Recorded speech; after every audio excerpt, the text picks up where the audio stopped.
oftentimes they do. You'd think with the dangerous chemicals that are being used that they run down in the woods, and sometimes they do to make their meth, but oftentimes they make it right there in their house.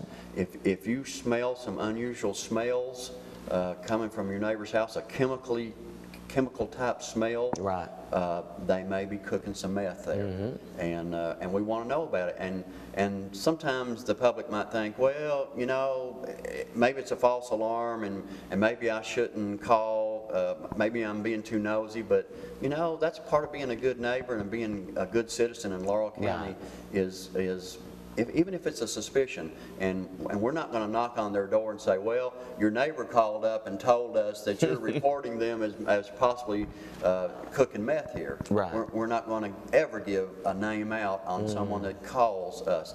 And in fact, honestly, if you call the sheriff's department, I don't even care whether you give me your name or not. Just give us the information about what you think is going on, and it might be pills, it might be marijuana, it might be meth, or it might be stolen property, but whatever it is that you're suspicious of, and you've got that information and you're thinking, man, I need to do something with this information, call us and give it to us. And you don't even have to give your name, just give us what you think is going on, and I promise you that we will investigate.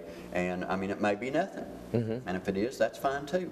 But if and you're not wasting our time, because some of our best drug busts in Laurel County has been because somebody called us up and gave us that tip and let us follow up on it and investigate it. And there's so many things that you're doing for the community every day. I mean, even when you do get a drug bust, you have to go in there and be around those chemicals and things like that. So you're putting your life on the line more than one way. I'll tell you what we're finding too, and yes, we do, but the good thing is that we are trained in this field, and we do know some things that we can do to protect ourselves.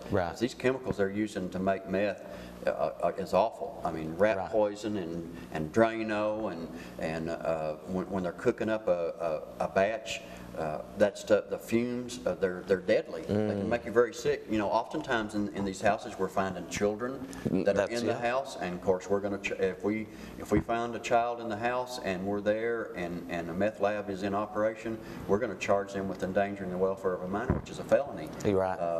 Very serious offense, as serious as the drug offense itself. These things, these fumes and cook is very deadly and very dangerous, and our guys do risk their lives in everything they do, not just the meth labs, but everything else they do.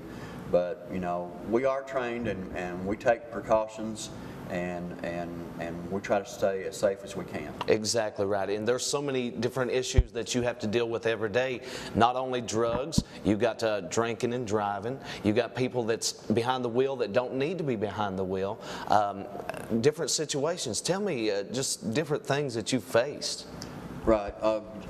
You know, I think I've often wondered, maybe we could do a little story sometime about a typical day in a law enforcement officer's life, and you know, really there's nothing typical in a law enforcement officer's life, because every day is different, everything that we do is different.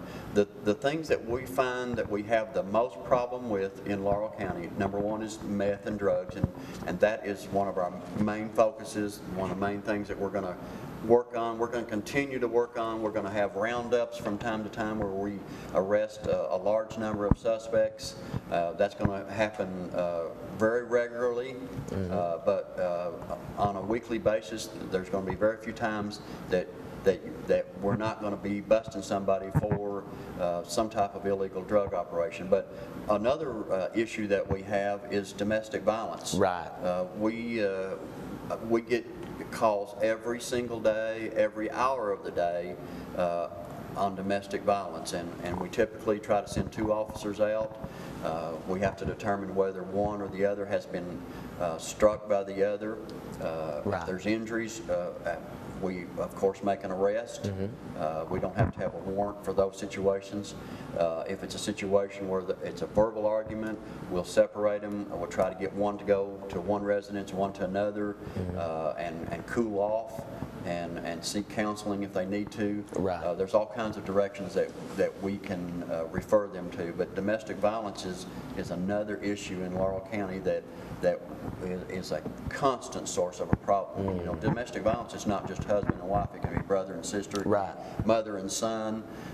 Domestic violence covers a lot of area, and we do have a very significant problem with domestic violence in Laurel County. So every day, the Sheriff's Department is helping people in many ways, and always been that way. You know, they're helping people, and we want to encourage you to get behind the Sheriff's Department, get on the tip line, get involved. If you see a crime that's happening, it's an obligation to report it. It really is, you know. You can never say, well, it's the police officer's problem, it's the Sheriff's Department's problem, and let them handle it, because it's everybody working together. And that's what makes us effective, and that's why right now in Laurel County, we probably have the best situation that we have ever had, because we have great cooperation between the law enforcement agencies, the state police, the city police, the Sheriff's Department, the constable office, all the law enforcement agencies work together.